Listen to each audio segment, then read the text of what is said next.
இப்போ பிரின்சஸ் கட்டு ப்ளவுஸ் பாருங்கள். Back side வச்சுட்டு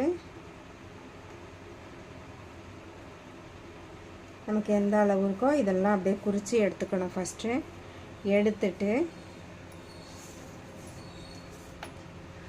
இதுலேருந்து மிட் பாயிண்ட் எதுன்னு பார்க்கணும். நமக்கு மிட் பாயிண்ட் வந்து 8.25 ஒரு 3/4 இன்ச்சு நாம் எக்ஸ்ட்ரா இதில் வச்சுக்கணும். வச்சுட்டு இதோடைய ஹைட்டு எங்கே நாம் கொடுத்துருக்கோமோ நம்ம வந்து 15.5 இன்ச்சு கொடுத்துருந்தோம். அதுலேருந்து ஸ்ட்ரைட்டாக ஒரு கோடு போட்டுட்டு இங்கேருந்து ஒரு 2 இன்ச்சு எடுத்துக்கோங்க. 2 இன்ச்சு எடுத்துட்டு இதுக்கும் இதோடைய மிட் பாயிண்ட்டு, அடுத்தது இதோடைய மிட் பாயிண்ட் எடுத்துக்கோங்க. அதே மாதிரி இங்கேயும் இந்த சென்டரில் வச்சுட்டு இதோடைய மிட் பாயிண்ட் எடுத்துக்கணும். அதே மாதிரி இங்கேருந்து ஒரு 1/4 இன்ச்சு உள்ளே, இங்கேருந்து 1/4 இன்ச்சு வெளியே எடுத்துகிட்டு இந்த ஷேப்பை இது வரைக்கும் விட்டுக்கோங்க. இப்போ இது வந்துட்டு இது ரெண்டுக்கும் சென்ட்ரு பாயிண்ட்டை பார்த்துட்டு இங்கேருந்து ஒரு 1/2 இன்ச்சு, இங்கேருந்து ஒரு 1/2 இன்ச்சு எடுத்து ஒரு கோடு போட்டுக்கோங்க.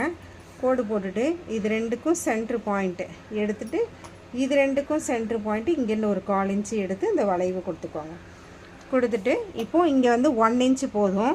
நமக்கு இங்கே டாட் வந்து 2 இன்ச்சு கொடுக்குறதால இங்கே 2 இன்ச்சு எக்ஸ்ட்ரா கொடுத்துக்கணும். தையல்லேருந்து எக்ஸ்ட்ரா 2 இன்ச்சு கொடுக்கணும். இப்போ எப்படி கட் பண்ணுறேன்னு பாருங்கள்.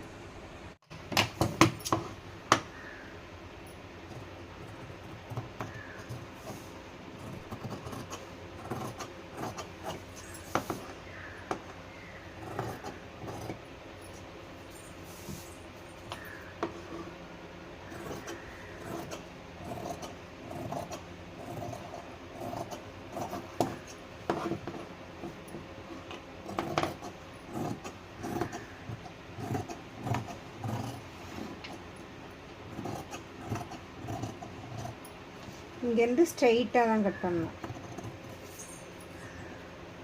இந்த ஆம் ஹோல் அளவுலேருந்து இங்கேருந்து ஒரு 1/4 இன்ச்சு உள்ளே வச்சுக்கோங்க. அப்போ அழகாக இருக்கும் உங்களுக்கு. கட் பண்ணிவிட்டு இப்போ எப்படி பிரின்சஸ் கட் பண்ணுறேன்னு பாருங்கள்.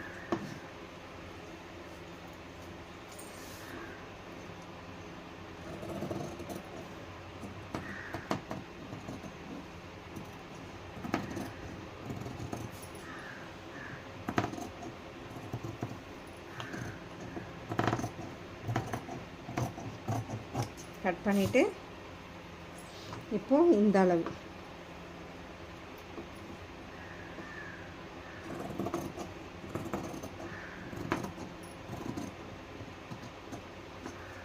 இந்த அளவை கட் பண்ணி எடுத்துக்கணும்.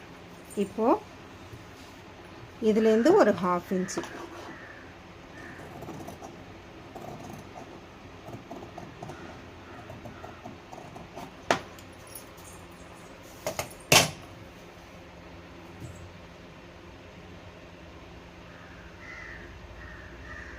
இப்படி தான் வரும் உங்களுக்கு. இந்த அளவு கரெக்டாக வந்துடும்.